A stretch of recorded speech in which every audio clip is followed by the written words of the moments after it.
Hello friends, I am Jayant, Assistant Professor of Commerce, CHL Government College छारा झज्जर। आज का topic है financial system and economic development. किसी भी इकोनॉमी की जब हम बात करते हैं, किसी कंट्री की डेवलपमेंट की बात करते हैं, तो बहुत इम्पोर्टेंट रोल प्ले करता है उसमें होने वाला सर्कुलर फ्लो, यानी जो फंड्स हैं वो किस तरीके से आपके सर्कुलेट हो रहे हैं। जो फंड्स आपके एक व्यक्ति से दूसरे व्यक्ति पर या एक ऑर्गेनाइजेशन से दूसरे ऑर्गेनाइजेशन पर, इवन गवर्नमेंट्स तक, वो मनी किस तरीके से सर्कुलेट हो रहा है। हमको अपनी नीड्स को फुलफिल करने के लिए पैसे की ज़रूरत है। वो पैसा हमारे पास नहीं है। बहुत बेसिक प्रिंसिपल है इकोनॉमिक्स का ये, कि हमारी जो ज़रूरतें हैं वो बहुत ज़्यादा हैं, नीड्स बहुत ज़्यादा हैं, लेकिन हमारे पास जो रिसोर्सेज हैं वो बहुत लिमिटेड है। तो ज़रूरी ये होता है कि जो ज़रूरी काम है, जो इम्पोर्टेंट हैं, उन को रिसोर्सेज को आप प्रोवाइड करें और वहाँ पर उसका एलोकेशन किया जाए। तो जाहिर सी बात है, ये सारी चीज़ें केवल गवर्नमेंट या कोई एक व्यक्ति तो नहीं कर सकता। उसके लिए हमारे को ज़रूरत पड़ती है पूरा का पूरा एक सिस्टम की। तो इकोनॉमिक डेवलपमेंट किसी भी कंट्री के लिए फाइनेंशियल सिस्टम की ज़रूरत पड़ेगी, जो आपके डिफरेंट नीड्स को, गवर्नमेंट के डिफरेंट ऑब्जेक्टिव्स को, ऑर्गेनाइजेशंस के ऑब्जेक्टिव्स को, फैमिली के ऑब्जेक्टिव्स को या हमारे पर्सनल ऑब्जेक्टिव्स को फुलफिल करने में हेल्प करता है। तो आज इस वीडियो का यही ऑब्जेक्टिव है, यही हमारा जो हम कवर करने जा रहे हैं इस वीडियो में आज, रोल ऑफ फाइनेंशियल सिस्टम क्या है, साथ ही साथ ये कैसे इकोनॉमिक डेवलपमेंट को करने में मदद करता है। और लास्ट में हम डिस्कस करेंगे कि इंडियन फाइनेंशियल सिस्टम की क्या वीकनेसेस हैं, यानी करंट अगर हम आज के फाइनेंशियल सिस्टम की बात करें, डिफरेंट रिफॉर्म्स के हुए हैं, बहुत चेंजेस हुए हैं इंडिपेंडेंस से लेकर, तो लेकिन आज क्या उसमें ग्रोथ रेट रही है, किस तरीके से वो चीज़ें बढ़ रही हैं और क्या उसमें वीकनेसेस रही हैं। तो सबसे पहले रोल ऑफ फाइनेंशियल सिस्टम की अगर हम बात करें, उससे पहले एक फाइनेंशियल सिस्टम की डेफिनेशन हम देख लेते हैं। एक फाइनेंशियल सिस्टम जो है वो सेट है इंटर रिलेटेड कंपोनेंट्स का, financial markets, financial assets, financial services, financial institutions का, जो इफेक्टिव फ्लो ऑफ मनी करने में हेल्प करता है। रोल ऑफ फाइनेंशियल सिस्टम, सबसे पहला पॉइंट है linkage between the borrowers and investors. बहुत इंपॉर्टेंट काम है ये इसका, या आप कह सकते हैं प्राइमरी फंक्शन है इसका, कि जो डिमांड ऑफ फंड्स है, क्योंकि हम बात कर रहे हैं फाइनेंशियल सिस्टम की, पैसा, तो यहाँ पर जो फ्लो है, डिमांड और सप्लाई भी किसकी होगी, फंड्स की। इकोनॉमिक्स में हम कहते हैं कि कोई भी सिस्टम, कोई भी इकोनॉमिक्स में सिस्टम तभी काम करता है जब डिमांड और सप्लाई बराबर हो, या हर एक्टिविटी के पीछे कोई ना कोई डिमांड या सप्लाई होती है। यहाँ पर भी फाइनेंशियल सिस्टम में बोरोवर्स हैं, जिन लोगों को फंड्स की ज़रूरत है। वो बोरोवर कोई इंडिविजुअल यानी हम जैसे लोग हो सकते हैं, जिसको घर बनाना हो सकता है, या उसको अपने फैमिली के खर्चों के लिए कोई कैपिटल एक्सपेंडिचर करना पड़ सकता है, या कोई कंपनी हो सकती है, कोई बिजनेसमैन हो सकता है जिसको अपना नया बिजनेस शुरू करना है, या जिसको अपना बिजनेस एक्सपेंड करना है, बढ़ाना है, या फिर वो कोई गवर्नमेंट या कोई और एजेंसी हो सकती है। वहीं दूसरी तरफ इन्वेस्टर्स यानी सप्लाई ऑफ फंड, इन्वेस्टर्स वो लोग हैं जिनके पास फंड्स एक्सेस है, ज़्यादा फंड है, इस टाइम पर पैसा ज़्यादा है, उनको इस समय पैसे की ज़रूरत नहीं है, तो वो उस पैसे को सप्लाई के तौर पर, यानी उसको लोन पे देकर आपकी फाइनेंशियल सिस्टम में फंड्स को प्रोवाइड करते हैं। जो फाइनेंशियल सिस्टम है वो इन दोनों के बीच का एक लिंकेज है, यानी एक आप कह सकते हैं कि एक कड़ी है जो इन डिमांड और सप्लाई यानी बोरोवर्स और इन्वेस्टर्स को मिला रही है। उसके अलावा proper functioning of financial markets and it expansion. Financial markets वो मार्केट्स हैं, यहाँ पर मैं वैसे मैं उम्मीद है मुझे आप सब जानते होंगे कि फाइनेंशियल मार्केट कोई एक ऐसी दुकान नहीं है, कोई एक ऐसी मार्केट नहीं है जहाँ पर आप सामान जाकर कुछ खरीद कर लेकर आएंगे घर पे। फाइनेंशियल मार्केट्स एक पूरा का पूरा ऐसा तंत्र है, ऐसा ऐसा एक ऑनलाइन कह सकते हैं बहुत सारी चीज़ें ऑनलाइन हैं, हालाँकि कुछ चीज़ें ऑफ़लाइन भी होती हैं। लेकिन मोटे तौर पर अगर हम देखें तो फाइनेंशियल मार्केट्स जो है वो सारी की सारी ऑनलाइन होती हैं, जहाँ पर आपका फाइनेंशियल नेचर की ट्रांज़ैक्शंस हो रही होती हैं। जहाँ पर फाइनेंशियल इंस्टीट्यूशंस काम कर रहे हैं और अपने-अपने डिफरेंट काइंड के एसेट्स, डिफरेंट काइंड की सिक्योरिटीज़, फाइनेंशियल एसेट्स शेयर्स, आपके डिबेंचर्स, बॉन्ड्स जैसी चीज़ों को वहाँ पर ट्रेड किया जा रहा है। तो फाइनेंशियल सिस्टम ये मदद करती है कि इन्हीं फाइनेंशियल मार्केट्स की प्रॉपर फंक्शनिंग हो सके।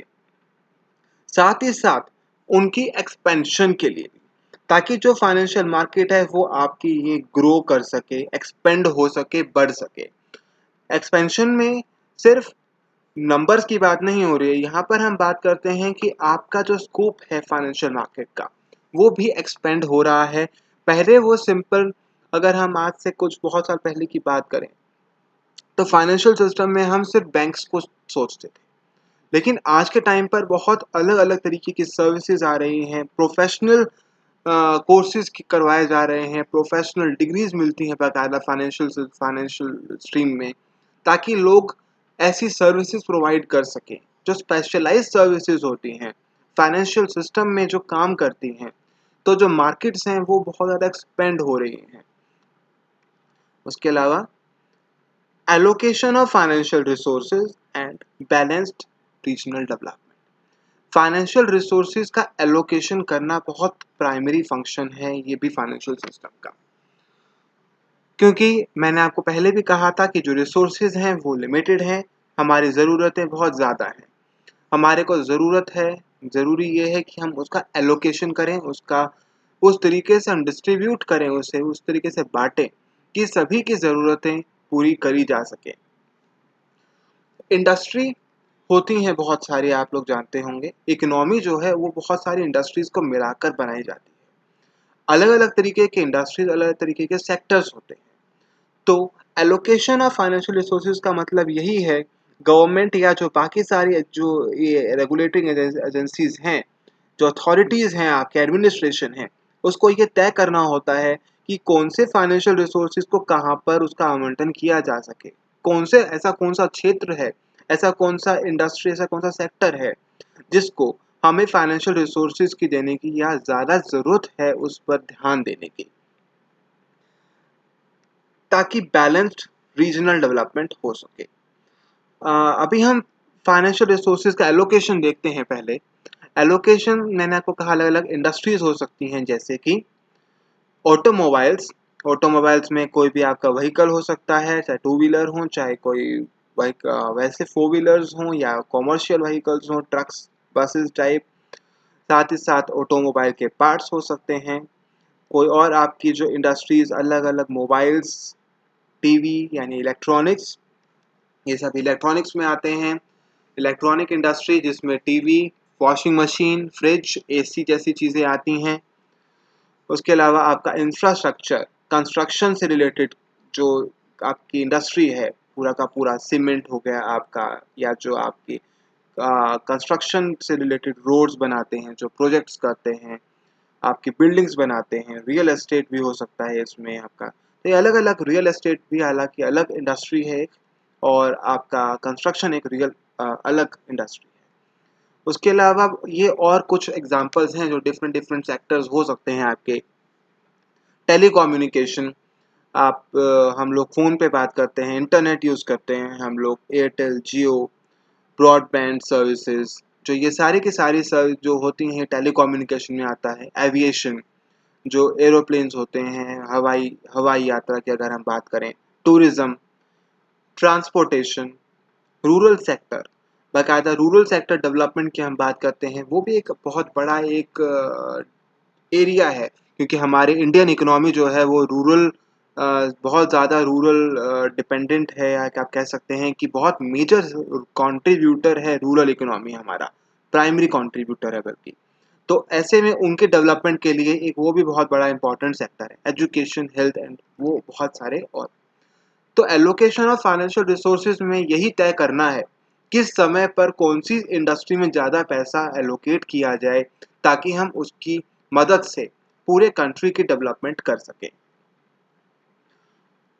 अगर हम एग्जाम्पल देखें, हम कोविड-19 यानी कोरोना वायरस जैसी एक पैराडामिक से हम सारे जूझ रहे हैं, उसका सामना कर रहे हैं, उसके साथ कोप अप कर रही है सारी वर्ल्ड। जब कोरोना वायरस हुआ है, तो गवर्नमेंट्स या एजेंसीज या जो आपकी एडमिनिस्ट्रेशन थी, वो उस तरीके से तैयार नहीं थी।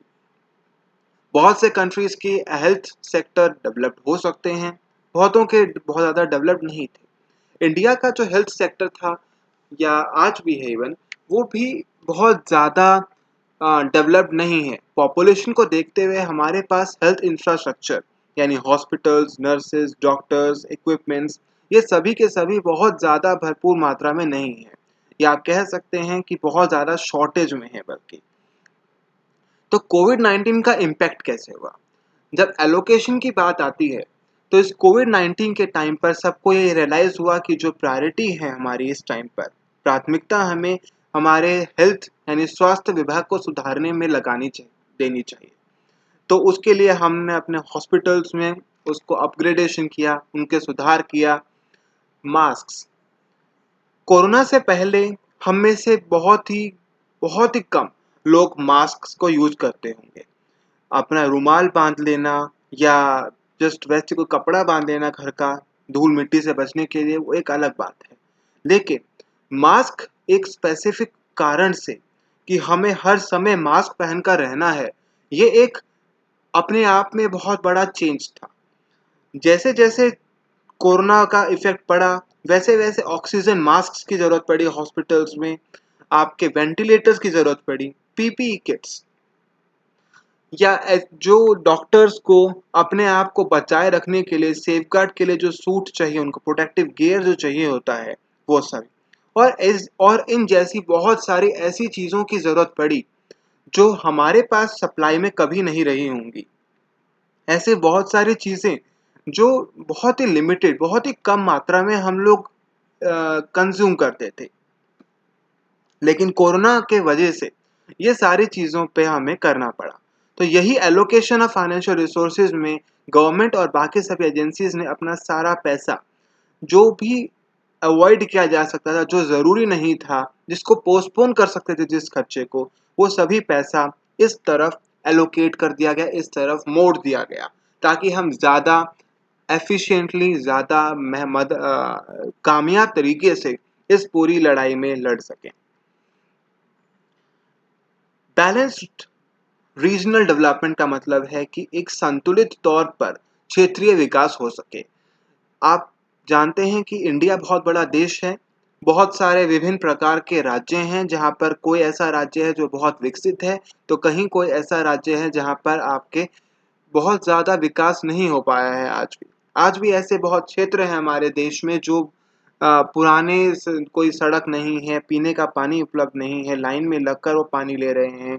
ऐसे बहुत सी चीज़ें हैं जो बेसिक फैसिलिटीज़ वो भी अवेलेबल नहीं हो पाती हैं। तो फाइनेंशियल सिस्टम यही मदद करता है कि ऐसे ही चीज़ों में एक बैलेंस्ड तरीके से हम रीजनल डेवलपमेंट कर सकें, ताकि हर एरिया एक डेवलप्ड हो और एक जैसा ग्रो कर सके।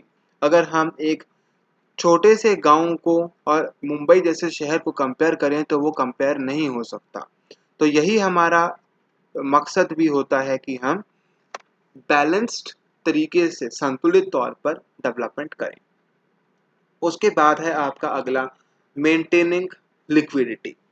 लिक्विडिटी का मतलब है आपका कि फाइनेंशियल जो सिस्टम है उसमें फंड्स बना रहे, पैसे की जहाँ ज़रूरत पड़ती है वहाँ पर उस फंड्स को पहुँचाया जा सके।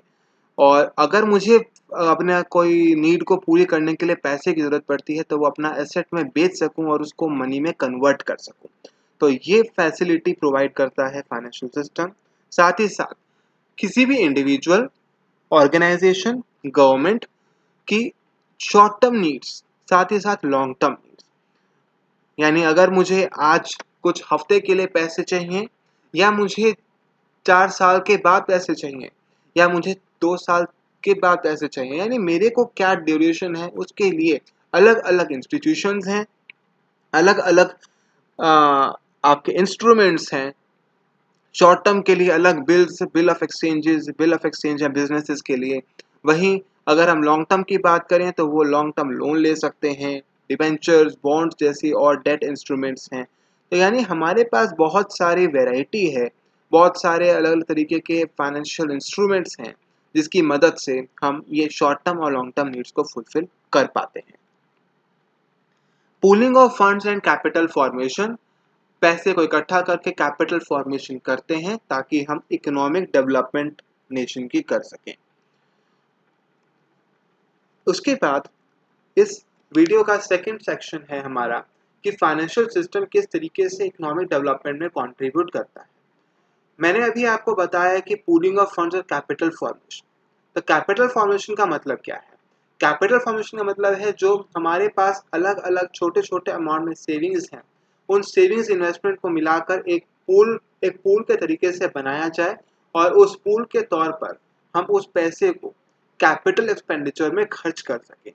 कैपिटल एक्सपेंडिचर का मतलब होता है आपका कि जो आपके रोड्स, इंफ्रास्ट्रक्चर, डिफरेंट सेक्टर्स की डेवलपमेंट के लिए या कहीं और पे जहाँ पर भी हमारे को ज़रूरत है वो डेवलपमेंट हम कर सकें। तो वहाँ पर वो फंड्स पहुँचाने के लिए यही रोल प्ले करता है फाइनेंशियल सिस्टम। कैपिटल फॉर्मेशन के ज़रिए हम इकोनॉमिक डेवलपमेंट करते हैं। एग्जाम्पल के तौर पर मेरे पास बहुत छोटा अमाउंट है, मान लीजिए मेरे पास 5000 रुपीज़ हैं और मैं उस पैसे को इन्वेस्ट करना चाहता हूँ।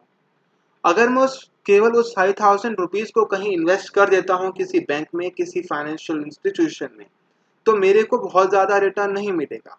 वहीं अगर वो जो बैंक है वो हम मेरे जैसे बहुत सारे लोगों का पैसा इकट्ठा करके एक पूल बनाकर इन्वेस्ट करता है तो उस पर ज़्यादा रिटर्न मिल पाता है। आपकी जितनी भी लाइफ इंश्योरेंस कंपनीज हैं, म्यूचुअल फंड कंपनीज हैं, वो सभी इसी तरीके से छोटे छोटे अमाउंट को पूल करके यानी उसको इकट्ठा करके बड़े अमाउंट के तौर पर इन्वेस्ट करते हैं ताकि वो बड़े कैपिटल एक्सपेंडिचर यानी बड़े अमाउंट के जो निवेश जहाँ पर चाहिए होता है उन जैसे प्रोजेक्ट्स में इन्वेस्ट कर सकें और हमारे कंट्री की डेवलपमेंट को करने में मदद कर सकें। तो रोल ऑफ इकोनॉमिक डेवलपमेंट में यही हम देखेंगे अब कैसे फाइनेंशियल सिस्टम काम करता है। सबसे पहला उसमें पॉइंट है आपका सेविंग इन्वेस्टमेंट का रिलेशनशिप। जैसा मैंने आपको कहा कि जिनके पास सेविंग्स हैं और जिनके पास घर में पैसा है या बैंक में पैसा है, उस पैसे को इन्वेस्टमेंट के तौर पर निवेश करा जाता है ताकि मल्टीप्लायर इफेक्ट काम करे और पूरी की पूरी मैक्रो इकोनॉमी में, देश में हम इकोनॉमिक ग्रोथ या जो जीडीपी हम कहते हैं उसको हम बढ़ा सकें। उसके अलावा growth of the financial markets जो हैं आपकी उसमें उसकी ग्रोथ हो सके और हम उन फाइनेंशियल मार्केट्स की अगर हम बात करें तो हम उनको बढ़ा सकें। फाइनेंशियल मार्केट दो टाइप की होती हैं, मनी मार्केट और कैपिटल मार्केट। मनी मार्केट जो शॉर्ट टर्म फंड्स के लिए होती है, कैपिटल मार्केट जो लॉन्ग टर्म फंड्स की रिक्वायरमेंट पूरी करती है। तो इन्हीं फाइनेंशियल मार्केट्स की ग्रोथ करी जाए ताकि वो आपकी एक फाइनेंशियल सिस्टम जो इकोनॉमिक डेवलपमेंट है वहाँ पर वो चीज़ मदद कर सके। उसके अलावा इंफ्रास्ट्रक्चर एंड ग्रोथ, इंफ्रास्ट्रक्चर की मदद से, इंफ्रास्ट्रक्चर में आपके डिफरेंट रोड्स, ब्रिजेस, एक अच्छा ट्रांसपोर्टेशन का तरीका, एक अच्छा शहर जहाँ पर आपके बहुत सारे जॉब अपॉर्चुनिटीज़ हों, जहाँ पर रहने के घर हों लोगों के पास, और उस तरीके की इंफ्रास्ट्रक्चर डेवलपमेंट हम करें। तो इंफ्रास्ट्रक्चर एंड ग्रोथ की मदद से इकोनॉमिक डेवलपमेंट होता है और फाइनेंशियल सिस्टम इसी इंफ्रास्ट्रक्चर को डेवलप करने के लिए जो पैसा चाहिए होता है वो पैसा मुहैया करवाता है और लोन देने की फैसिलिटीज़ और बाकी different kind of pooling of funds के थ्रू ये सारा काम किया जाता है। उसके अलावा इंडस्ट्रियल डेवलपमेंट, साथ ही साथ किसी भी इकोनॉमी के डेवलपमेंट के लिए इंडस्ट्रियल डेवलपमेंट होना बहुत ज़रूरी है। यानी हम प्रोडक्शन भी करें, हम मैन्युफैक्चरिंग भी करें ताकि हमारी, क्योंकि जो नीड्स हैं वो हर रोज़ बदलती हैं, बढ़ती हैं, चेंज होती हैं। जनसंख्या के साथ आपकी ज़रूरतें चेंज होती हैं, ज़रूरतों के साथ आपकी डिमांड बढ़ती है। अब डिमांड अगर आपकी बढ़ती है तो आपको ज़रूरी है कि आप अपनी उस डिमांड को फुलफिल कैसे करेंगे। यदि हम सारा का सारा सामान बाहर या और देशों पर निर्भर हो जाते हैं तो हमारा देश के पास इतना पैसा नहीं हो सकता कि हम और सारा का सारा इंपोर्ट करें। तो ज़रूरी ये है कि हम यहाँ पर मैन्युफैक्चरिंग करें, हमारे यहाँ के औद्योगिक क्षेत्र को विकसित करें, हमारे उद्योगों को और ज़्यादा प्रोत्साहित करें और उनको पैसे की फैसिलिटी, उनको लोन की फैसिलिटी, ताकि वो बिज़नेस को चला सकें, रन कर सकें, बढ़ा सकें। वो सभी की सभी चीज़ों के लिए इंडस्ट्रियल डेवलपमेंट कर सकें और डिफरेंट काइंड की जो मैन्युफैक्चरिंग एक्टिविटीज़ हैं वो भी आपकी होती रहें और अलग अलग तरीके की जो इंडस्ट्रीज़ हैं, जो सेक्टर्स हैं, वो सभी आपके काम कर सकें। उसके बाद है आपका सेक्टर स्पेसिफिक डेवलपमेंट की भी बात हम कर सकते हैं यहाँ पर। अगर मान लीजिए मैंने आपको पहले भी कहा था कि एलोकेशन ऑफ रिसोर्सेज की करते हैं, तो ऐसा कोई सेक्टर स्पेसिफिक डेवलपमेंट है। अगर मान लीजिए मेरे को कोई एक एविएशन इंडस्ट्री की अगर हम बात करें, आप लोग जानते होंगे कि दिल्ली में एक इंटरनेशनल एयरपोर्ट है, इंदिरा गांधी इंटरनेशनल एयरपोर्ट। उस आईजीआई जो एयरपोर्ट है उसका एक्सटेंशन नोएडा, ग्रेटर नोएडा के पास बन रहा है। अब जब वहां पर एक एयरपोर्ट बनने जा रहा है, यूपी गवर्नमेंट के और सेंट्रल गवर्नमेंट के कोलैबोरेशन में वो काम किया जा रहा है, तो एक सेक्टर स्पेसिफिक डेवलपमेंट है। वहां पर हमारे को बहुत सारी चीज़ों की ज़रूरत पड़ेगी, तो यानी हमें वहां पर फंड की ज़रूरत है। हमने उस स्पेसिफिक सेक्टर के लिए काम किया। एक और एग्जांपल, कोरोना में होने वाले चीज़ों के वजह से बहुत सारे ऐसे सेक्टर्स थे जहां पर जॉब्स चली गई लोगों की। ऐसे बहुत सारे काम हैं जो बंद हो गए हैं। तो गवर्नमेंट ने क्या किया, ऐसे सेक्टर्स आइडेंटिफाई करे और वहां पर फाइनेंशियल पैकेजेस दिए, पैसे दिए, ताकि वो जो छोटे व्यापारी हैं, जो स्मॉल बिजनेसेस हैं, चाहे बड़े बिजनेस हो, चाहे वो सभी के सभी बिजनेसेस अपने आप को खड़ा रख सकें और अपने आप को ग्रो कर सकें। कैपिटल फॉर बिजनेस, बिजनेस को करने के लिए पैसे की ज़रूरत पड़ती है, फंड्स चाहिए होते हैं। चाहे कोई नया बिजनेस करना हो, चाहे उस बिजनेस को चलाए रखना हो, आपको कोई नया प्रोजेक्ट स्टार्ट करना है, तो आपको उसके लिए इन्वेस्टर्स की ज़रूरत होती है। और आपके पास अलग अलग तरीके के इन्वेस्टर्स होते हैं जो डिफरेंट सर्विसेज प्रोवाइड करते हैं आपके नए बिजनेसेस को मशीन के लिए सेटअप करने के लिए, आपको फंड्स देते हैं। फॉरेन एक्सचेंज मार्केट्स की भी डेवलपमेंट की गई। फाइनेंशियल सिस्टम की मदद से हम फॉरेन एक्सचेंज मार्केट्स की डेवलपमेंट कर पाते हैं। फॉरेन एक्सचेंज मार्केट्स का मतलब होता है ऐसी मार्केट जहां पर हम बाहर की विदेशी मुद्रा, अगर मुझे डॉलर चाहिए, अगर मुझे पाउंड चाहिए, तो वो ऐसी जितनी भी जो डिफरेंट करेंसीज हैं, कोई कमोडिटी है, गोल्ड है, या आपका कोई और आपके ऑयल है, कच्चा तेल जिसे हम बोलते हैं, ये सभी तरीके की जो मार्केट्स हैं उनकी डेवलपमेंट की जाती है। साथ ही साथ गवर्नमेंट सिक्योरिटीज मार्केट है आपकी, यानी अगर आपकी ऐसी मार्केट जहां पर सरकार अपनी सिक्योरिटीज को देती है, ट्रेजरी बिल्स या इन जैसे ट्रेजरी बिल्स को ट्रेड किया जाता है, तो ऐसी मार्केट्स का भी डेवलपमेंट करने में मदद करता है। इसके बाद अब हम बात करते हैं वीकनेसेस ऑफ फाइनेंशियल सिस्टम की। हमने ये तो देख लिया कि कैसे इकोनॉमिक सिस्टम आपकी इकोनॉमिक डेवलपमेंट में मदद कर रहा है, आपके डिफरेंट डिफरेंट जो सेक्टर्स हैं, आपकी पूरी की पूरी एम्प्लॉयमेंट जनरेशन कर रहा है, पैसे को इन्वेस्ट कर रहा है, आपको डिफरेंट एक्टिविटीज़ में एक फंड फ्लो दे रहा है, तो यानी एक तरीके से वो मदद कर रहा है। वहीं साथ में हम अगर हम वीकनेसेस की बात करें, तो वीकनेस सबसे पहली दिक्कत हमारे साथ ये है कि जो फाइनेंशियल मार्केट्स हैं वो अभी भी डेवलपिंग स्टेज पे हैं, वो बहुत ज़्यादा कोई विकसित नहीं हुई हैं। अभी हमारे इंडिया में अगर हम देखें तो मनी मार्केट हैं, कैपिटल मार्केट हैं, वो अभी भी बहुत सीमित दायरे में काम कर रहे हैं। बहुत थोड़े संख्या ऐसे लोग हैं, लोगों की संख्या है जो इन मार्केट्स में काम करते हैं, समझते हैं, जानते हैं उनको। अभी भी सिर्फ जो प्रोफेशनल्स हैं वहीं तक ये मार्केट सीमित है। तो अभी इनको और डेवलप करने की ज़रूरत है, ताकि ये और ज़्यादा जो इनएक्टिव हैं, अभी जो money market and capital market है वो आपकी एक इनएक्टिव है, ये पूरी तरीके से काम नहीं करती हैं, तो उनको प्रॉपर तरीके से मनी मार्केट और कैपिटल मार्केट वर्क कर सकें, इसके लिए ज़रूरी है हम काम करें। डिजिटल डिवाइड का मतलब है हमारे पास ऐसे क्षेत्र हैं जहाँ पर कोई टेक्नोलॉजी डिजिटलाइजेशन नहीं है, यानी इंटरनेट की सुविधाएं नहीं हैं, लेकिन ऐसे भी क्षेत्र हैं जहाँ पर सारा का सारा काम इंटरनेट के ज़रिए हो रहा है। अगर हम आज के दौर में देखें जहाँ पर हमारी बैंकिंग बहुत ज़्यादा अब ऑनलाइन हो रही है, डिजिटलाइज फॉर्म में हो रही है, कोरोना के वजह से सारा का सारा वर्क फ्रॉम होम का घर से ही काम करना, घर से ही पढ़ाई करना, घर पे ही बैठे बैठे आप सामान को ऑर्डर कर देते हैं, आपके घर डिलीवरी आ जाती है। तो ये तो सारी चीज़ें हैं। डिजिटल डिवाइड एक बहुत बड़ा बाधा है इन सब चीज़ों में हमारे देश में, क्योंकि ऐसे बहुत सी संख्या है, बहुत बड़ी संख्या है बल्कि ऐसे लोगों की जो इन टेक्नोलॉजी से परिचित नहीं हैं, जो इन टेक्नोलॉजी को इस्तेमाल करना नहीं जानते हैं, जो इन टेक्नोलॉजी के वजह से धोखा खा जाते हैं। तो ये अभी हमारे को ज़रूरत है इस पे और डेवलप करने की।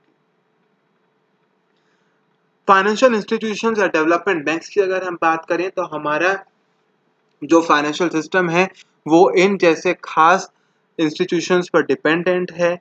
बहुत ज़्यादा वैरायटी नहीं है हमारे पास, हम बहुत ही गिने चुने ऐसे इंस्टीट्यूशंस हैं जो इन ज़रूरतों को पूरा कर रहा है। साथ ही साथ इनमें होने वाली जो फैसिलिटीज़ हैं वो बहुत ज़्यादा ऑप्शंस नहीं देता है हमारे को। ऑल्दो हमारी इकोनॉमी में जो हमारे रेगुलेटर्स हैं, गवर्नमेंट हैं, वो निरंतर इस पर काम करते हैं कि किस तरीके से हम इन फाइनेंशियल इंस्टीट्यूशंस को, डेवलपमेंट बैंक्स को, इनको और ज़्यादा हम अच्छी तरीके से फंक्शनिंग कर सकें और पारदर्शिता के साथ। फाइनेंशियल सर्विसेज सेक्टर जो है हमारा इनिशियल स्टेज पर है अभी। फाइनेंशियल सर्विसेज जैसे कि hire purchasing, leasing, merchant banking, अगर आप आईपीओ इशू करना चाहते हैं तो आपके स्पेशलाइज्ड सर्विसेज होती हैं, पोर्टफोलियो मैनेजमेंट जैसी सर्विसेज, वेंचर कैपिटलिस्ट जैसी सर्विसेज। ये कुछ ऐसी सेवाएं हैं, कुछ ऐसी फाइनेंशियल सर्विसेज हैं जो अभी भी इंडिया में बहुत ज़्यादा विकसित नहीं हुई हैं। ये भी अभी एक जस्ट इनिशियल स्टेज पर है। और साथ ही साथ आपका लैक ऑफ कोऑर्डिनेशन भी है इन फाइनेंशियल इंस्टीट्यूशन में। ज़रूरत है कि इन फाइनेंशियल इंस्टीट्यूशंस को और ज़्यादा हम डेवलप कर सकें ताकि हम इन वीकनेसेस को दूर कर सकें। तो ये हमारा इस वीडियो को मैं यहीं पे हम ख़त्म करते हैं वीकनेसेस को। तो एंड में मैं कंक्लूजन के तौर पर यही कहूँगा कि हमारा फाइनेंशियल सिस्टम इकोनॉमिक डेवलपमेंट में बहुत इंपॉर्टेंट रोल प्ले करता है। कुछ कमियां हैं, लेकिन हमारी गवर्नमेंट, रेगुलेटरी अथॉरिटीज़, जो एजेंसीज़ हैं, जिनके पास जो एडमिनिस्ट्रेशन है, वो कॉन्टिन्यूसली ऐसे रिफॉर्म्स करते रहे हैं।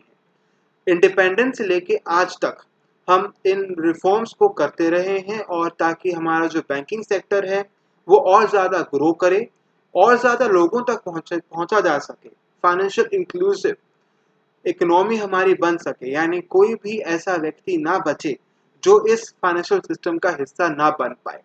इस और हम निरंतर अपने प्रोग्रेस की ओर हम बढ़ रहे हैं और हमारे रिफॉर्म्स किए जा रहे हैं। साथ ही साथ इन वीकनेसेस को दूर करने के लिए हम बैंक्रप्सी कोड जैसी चीज़ें, एनपीए को कैसे डील करें, ऐसे ऐसे रिफॉर्म्स भी लाए जा रहे हैं गवर्नमेंट की तरफ से, और ताकि हम इस फाइनेंशियल सिस्टम को और डेवलप कर सकें और ज़्यादा हम विकसित तौर पे काम कर सकें, ताकि हम इंटरनेशनली अपने इंडियन इकोनॉमी को एक अच्छी जगह पर हम पहुंचा सकें।